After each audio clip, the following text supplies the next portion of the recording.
FIFA বিশ্বকাপ ২০২৬-ৰ champion Spain. ১৬ বছৰৰ অপেক্ষাৰ অন্তত স্পেইনৰ পুনৰ খিতাপ দখল। স্পেইনৰ হাতত পৰাস্ত ডিফেণ্ডিং চেম্পিয়ন আৰ্জেণ্টিনা। খেলপথাৰত উচুপি উঠিল ফুটবল বিশ্বৰ মহাতাৰকা লিঅনেল মেছি। ফিফা বিশ্বকাপ ২০২৬-ৰ ফাইনেলত কোটি কোটি ফুটবল অনুৰাগী সাক্ষী হৈ ৰ'ল এক ঐতিহাসিক নিশাৰ।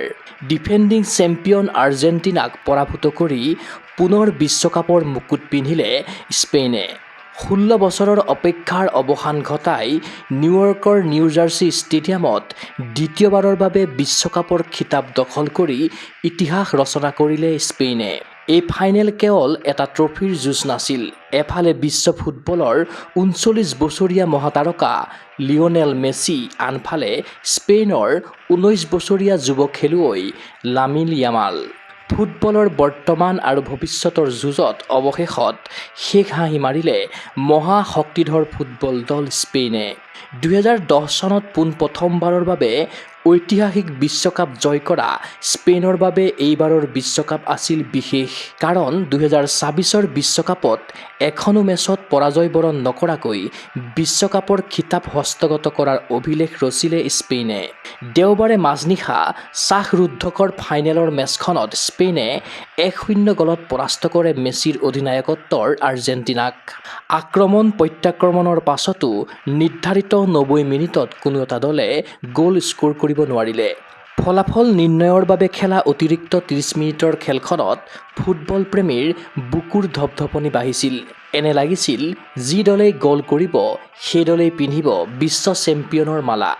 অৱশেষত মেচৰ ১০৬ মিনিটত স্পেইনৰ হৈ একমাত্ৰ বিজয়সূচক গ'লটো স্ক'ৰ কৰে ফেৰান টৰেছে। আৰ্জেণ্টিনাৰ অধিনায়ক মেছিয়ে মেচৰ শেষ মুহূৰ্তলৈকে দলটোক জয়ৰ ছন্দলৈ উভতাই আনিবলৈ অপ্ৰাণ চেষ্টা চলাইছিল। কিন্তু খেলপথাৰত মেছিৰ যাদুকৰী দুভৰিক ৰুধিবলৈ স্পেইনৰ ৰক্ষণ বিভাগে গঢ়ি তুলিলে এক অভেদ্য প্ৰাচীৰ।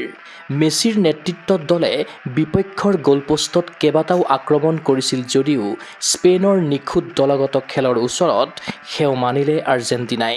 মেচৰ দ্বিতীয়াৰ্ধৰ অতিৰিক্ত সময়ত ৰঙা কাৰ্ডৰ সন্মুখীন হয় আৰ্জেণ্টিনাৰ তাৰকা খেলুৱৈ এনজো ফাৰ্নাণ্ডেজ। ফলত ১০ জনেৰে খেলি খেলপথাৰত বিপৰ্যয়ৰ সন্মুখীন হ'ল আৰ্জেণ্টিনা। এক কথাত ফিফা বিশ্বকাপ ২০২৬-ৰ ফাইনেলৰ মহাৰণত নচলিল মেছিৰ মেজিক। খেলৰ অন্তিম ক্ষণলৈকে বিশ্বৰ কোটি কোটি অনুৰাগীয়ে আশা কৰিছিল মেছিয়ে এটা মাথোন গ'ল কৰি মেচখনৰ গতি সলনি কৰিব। কিন্তু সেয়া হৈ নুঠিল। স্পেইনে দিয়া একমাত্ৰ গ'লটো পৰিশোধ কৰিব নোৱাৰিলে আৰ্জেণ্টিনাই। মেচৰ অন্তিম মুহূৰ্তত ৰেফাৰীৰ ফাইনেল হুইচেল বাজি উঠাৰ লগে লগে ১-০ গলত জয়ী হৈ দ্বিতীয়বাৰৰ বাবে বিশ্বকাপৰ খিতাপ দখল কৰিলে স্পেইনে। গেলাৰীত বহি থকা ৮০,০০০ দৰ্শকৰ সন্মুখত চেম্পিয়ন হোৱাৰ আনন্দ উদযাপন কৰিলে স্পেইনৰ প্ৰতিগৰাকী খেলুৱৈয়ে। বিশ্বকাপৰ ট্ৰফিত স্পেইনৰ খেলুৱৈয়ে দিলে আৱেগভৰা চুম্বন। আনহাতে একেবাৰে কাষলৈ আহিও বিশ্বকাপ জয়ৰ সুবৰ্ণ সুযোগ হেৰুৱাই কান্দোনত ভাগি পৰিল আৰ্জেণ্টিনাৰ ফুটবলাৰ। হাজাৰ হাজাৰ অনুৰাগীৰ কোলাহলত চকুলো বৈ আহিল বিশ্ব ফুটবলৰ মহাতাৰকা লিঅনেল মেছিৰ। এটা সময়ত খেলপথাৰতে বহি পৰিল মেছি। ডিঙিত ৰূপৰ মেডেল পিন্ধি উপায়বিহীনভাৱে চাই ৰ'ল ষ্টেডিয়ামৰ গেলাৰীলৈ। মেছিৰ এই পৰাজয় আৱেগিক এক অধ্যায় হৈ ৰ'ব বিশ্বকাপৰ ইতিহাসত। ২০২৬-ৰ ফিফা বিশ্বকাপত ৮টা গ'লেৰে গল্ডেন বুটৰ দৌৰত শীৰ্ষত থাকিও অৱশেষত থমকি ৰ'ল মেছি। বিপৰীতে ১০টা গ'ল স্ক'ৰ কৰি গল্ডেন বুটৰ গৰাকী হ'ল ফ্ৰান্সৰ অধিনায়ক এমবাপে। উল্লেখ্য যে স্পেইনৰ তাৰকা খেলুৱৈ ৰদ্ৰিয়ে লাভ কৰিলে গল্ডেন বল। সেইদৰে গল্ডেন গ্লভছৰ অধিকাৰী হ'ল স্পেইনৰ গ'লৰক্ষক উনাই চিমন।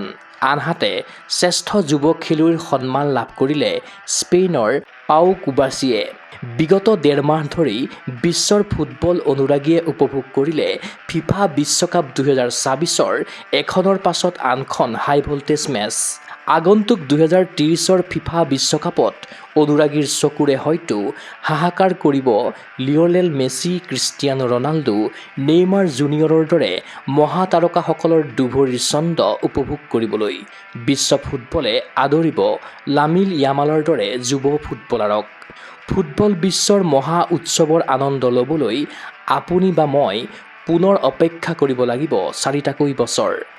বিদায় 2026 বিশ্বকাপ, স্বাগতম 2030 ফিফা বিশ্বকাপ। নিউজ ডেস্ক ৰিপোৰ্ট, গোগো স্পৰ্টছ এনি।